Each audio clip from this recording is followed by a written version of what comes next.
نام چلا لیتے ہیں، لیکن جب بات آتی ہے مذہب اسلام کی تو کوئی کہتا ہے مذہب اسلام ایسا ہے، کوئی کہتا ہے مذہب اسلام ایسا ہے۔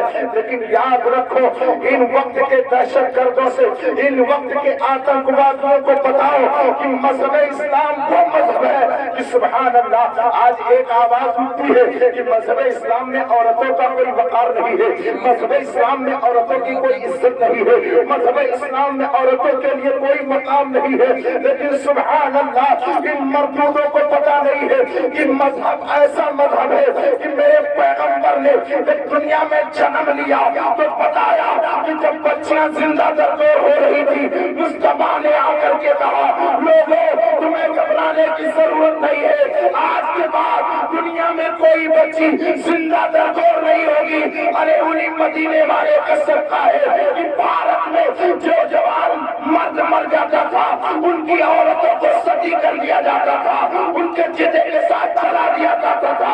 مصطفیٰ کی سنت ایسی عام ہوئی کہ مدینے کی بچیاں بھی محفوظ ہو گئی اور بھارت کی بچیاں بھی محفوظ ہوتی رہی۔ ارے ان لوگوں کو کیا پتا، یہ تو صرف دو کتابیں پڑھنے کے بعد RSS کا جھنڈا اٹھانے کے بعد کچھ بھی بول دیتے ہیں۔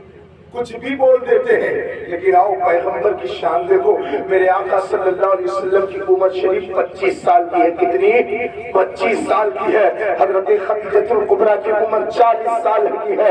اللہ اکبر کبیرہ، آپ نے پیغام بھیجوایا۔ حضرت خدیجہ الکبریٰ نے جب آپ ملک شام سے تجارت کرنے کے بعد آئے اور بہت سارا منافع ہوا، اتنا منافع ہوا کہ اس سے پہلے حضرت خدیجہ الکبریٰ کو کبھی منافع نہیں ہوا تھا۔ خدیجہ الکبریٰ کو آج سرکار کے کردار اچھے لگے، سرکار کے اوصاف اچھے لگے، سرکار کی صبح اچھی لگی، سرکار کی شام اچھی لگی تو سبحان اللہ خدیجہ الکبریٰ فریفتہ ہو گئی اور کہا اگر میں نکاح کا پیغام دوں تو ہو سکتا ہے یہ جوان قبول کر لے۔ مصطفیٰ کی شان دیکھو، اللہ اکبر کبیرہ، آقا کریم کی بارگاہ میں نکاح کا پیغام آیا۔ میرے آقا صلی اللہ علیہ وسلم نے اپنے چچا ابو طالب سے مشورہ طلب کیا۔ ابو طالب نے مشورہ دیا، کہا جاؤ ٹھیک ہے نکاح کا پیغام قبول کر لو۔ میں کہنا یہ چاہتا ہوں میرا پیغمبر اگر عورتوں کے مقام کو اونچا نہ کرتا تو آج عورت جہاں کی تھی وہی رہ جاتی، لیکن مصطفیٰ جان رحمت نے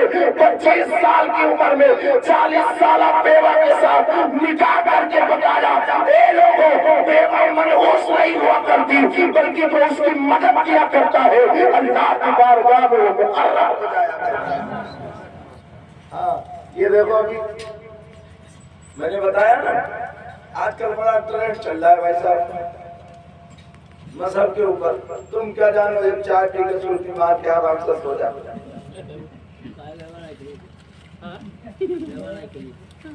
سمجھ لیں ہم لوگ علماء سنیے میری بات کو توجہ سے۔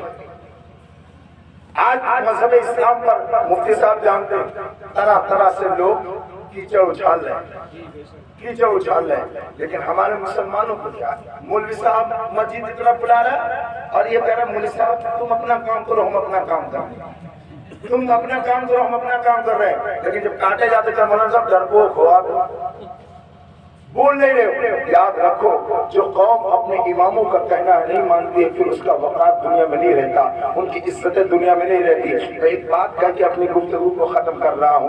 آج شادی کا موقع ہے میرے ملت کے نوجوانوں، شادی کیا ہے؟ شادی مذہب اسلام کا وہ رکن ہے، سبحان اللہ۔ مذہب اسلام میں اس کی اتنی اہمیت ہے کہ جب بندہ شادی کر لیتا ہے گناہوں سے پاک ہو جاتا ہے، جب بندہ شادی کر لیتا ہے فحش گوئیوں سے پاک ہو جاتا ہے۔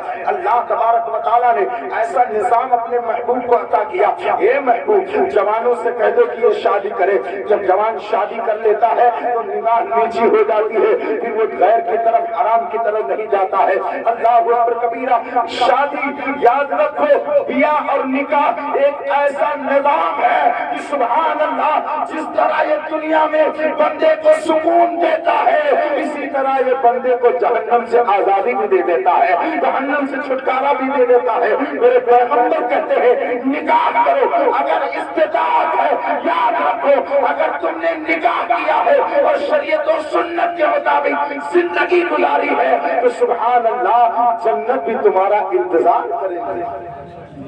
ہاں آپ کو معلوم ہونا چاہیے. لیکن ہم نے کیا بنا رکھا ہے؟ دیکھو آج ریس کی بات چل رہی ہے لیکن جب صحابہ کی زندگی کو دیکھو گے تو سبحان اللہ صحابہ اپنے مال کو بارگاہ رسالت میں پیش کیا کرتے ہیں.